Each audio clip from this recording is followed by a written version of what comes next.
মুহতারাম হাজরিন, আমরা যেই মাসে এখন অবস্থান করছি এটি হচ্ছে শাওয়াল মাস।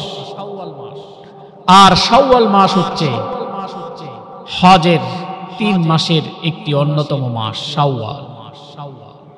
আল্লাহ পাক রব্বুল আলামিন পবিত্র কুরআনুল কারীমের মধ্যে ইরশাদ করেন, আল হজ্জু আশহুরুম মা'লুমাত, হজের জন্য নির্দিষ্ট কয়েকটি মাস রয়েছে।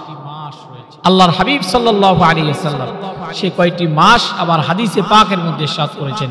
সেই 3টি মাস হচ্ছে শাওয়ালুন ওয়া যুলকাদাহ ওয়া যুলহিজ্জাহ। আল্লাহর হাবিব বলেন সেই হজের জন্য নির্দিষ্ট মাসগুলো হচ্ছে শাওয়াল, জিলকাদ, জিলহজ। সেই 3 মাসের একটি মাস শাওয়াল, তার মানে হজের মৌসুম চলছে।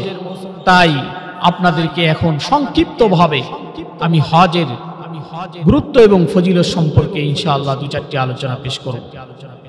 মুহতারাম হাজরিন, হজ একটি গুরুত্বপূর্ণ ইবাদত।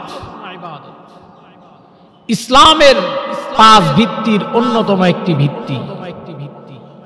আল্লাহর হাবিব সাল্লাল্লাহু আলাইহি ওয়াসাল্লাম হাদিসে পাকের মধ্যে ইরশাদ করেন, বুনিয়াল ইসলামু খামস, ইসলামের ভিত্তি হচ্ছে কয়টি?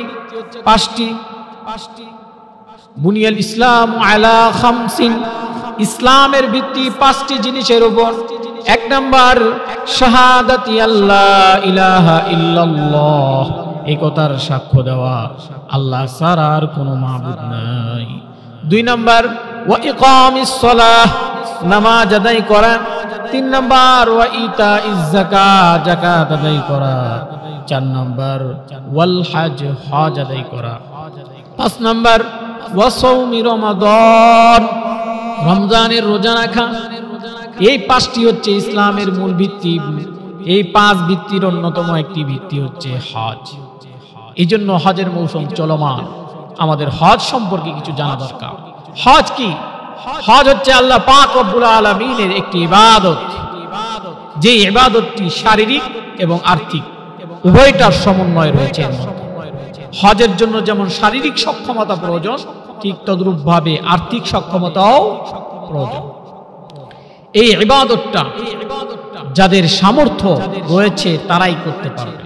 যেমন আল্লাহ রাব্বুল আলামিন বলেন, ওয়ালিল্লাহি আলান নাসি হিজ্জুল বাইতি মান ইসতাতাআ ইলাইহি সাবিলা ওয়া মান কাফারা ফাইন্নাল্লাহা গনিয়্যুন আনিল আলামিন। হজ কে করবে?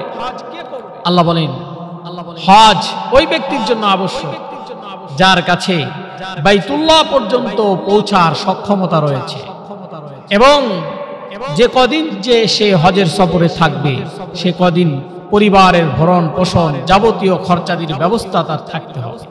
যে ব্যক্তি এমন সক্ষমতা রয়েছে সেই ব্যক্তির উপরেই হজ ফরজ। মুহতারাম হাজিরিন, হজ গুরুত্বপূর্ণ এজন্যই কারণ তা একটি ইসলামের মূল ভিত্তি। 2 নম্বর আল্লাহ পাক এই আয়াতের মধ্যে অপর অংশে বলেছেন, ওমান কাফারা ফাইন্নাল্লাহা গনিয়্যুন আনিল আলামিন, যে হজ করার ক্ষেত্রে অবহেলা করবে, গরিবেশি করবে, হজ করবে না, অস্বীকার করবে, আল্লাহ বলেন ওমান কাফারা ফাইন্নাল্লাহা গনিয়্যুন আনিল আলামিন, আল্লাহ বিশ্ববাসীর মুখাপেক্ষী নয়। আপনি হজ করলে করেন, না করলে নাই, আল্লাহ অনেকটা রাগ করে কথা বলেছেন। এবং যে হজ না করবে তার জন্য ভয়াবহ হুঁশিয়ারিও এই আয়াতের মধ্যে আল্লাহ দিয়েছেন।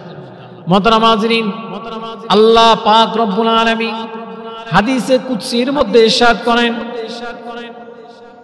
ইয়াকুলুল্লাহু আযজা ওয়া জাল, আল্লাহ তাআলা বলেন, ইন্না আবদান আসহাহতু জিসমাহু ওয়া আওসাতু আলাইহি ফিল মাঈশা, যে বান্দাকে আমি শারীরিক সুস্থতা দান করেছি, ওয়া আওসাতু আলাইহি ফিল মাঈশা, এবং জীবিকা উপার্জনের মধ্যে আমি প্রাচুর্য দান করেছি, অর্থের মধ্যে প্রাচুর্য দান করেছি। তাতি আলাইহি খামসাতু আওয়ামি, এর উপর তার 5টি বছর অতিবাহিত হয়েছে। লাম ইয়াফিদি ইলাইয়া, কিন্তু সে আমার নিকট আসে নাই, আমার হজ আদায় করে নাই। আল্লাহ বলেন লামাহরুমুন, অবশ্যই ওই ব্যক্তিটা বঞ্চিত। বলুন নাউজুবিল্লাহ। মোহতারাম হাজিরিন, হজের গুরুত্ব দিয়ে আল্লাহর হাবিব সাল্লাল্লাহু আলাইহি ওয়াসাল্লাম হাদিসে পাকের মধ্যে ইরশাদ করেন, মান লাম ইয়ামনাহু মিনাল হজ্জি হাজাতুন যাহিরা আও সুলতানুন জাইর আও মারাদুন হাবিস ফামাতা ওয়া লাম ইয়াহুজ্জা ফালইয়ামুত ইন শাআ ইয়াহুদিয়ান ওয়া ইন শাআ নাসরানিয়া। আল্লাহর হাবিব বলেন, যেই ব্যক্তির প্রকাশ্য কোনো হাওয়ায়েজ নাই, প্রয়োজন নাই,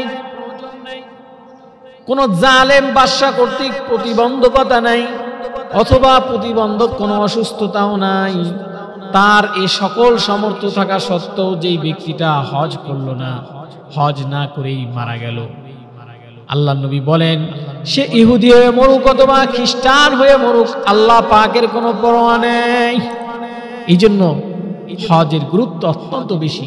আপনি যখনই সামর্থ্যবান হবেন তখনই হজ করার চেষ্টা করবেন ইনশাআল্লাহ। কারণ আপনি যদি এবছর হজের সামর্থ্যবান হয়েছেন কিন্তু হজ করেন নাই, পরবর্তী বছর যদি আপনি মারা যান, তাহলেই কিন্তু আপনার জিম্মায় হজের যে জিম্মাদারি, হজের যে গুনাহ, না করার গুনাহ, সেটা কিন্তু আপনার কাঁধের মধ্যে চড়বে ইনশাআল্লাহ।